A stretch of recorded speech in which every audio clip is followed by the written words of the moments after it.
भी बिकता है।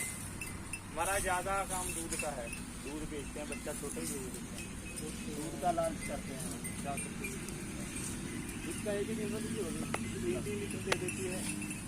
ये बकरी है, अब 1 मंथ की गब्बन होगी, 2 लीटर इसके बाद कभी भी है, 1 लीटर को भी नहीं निकलता।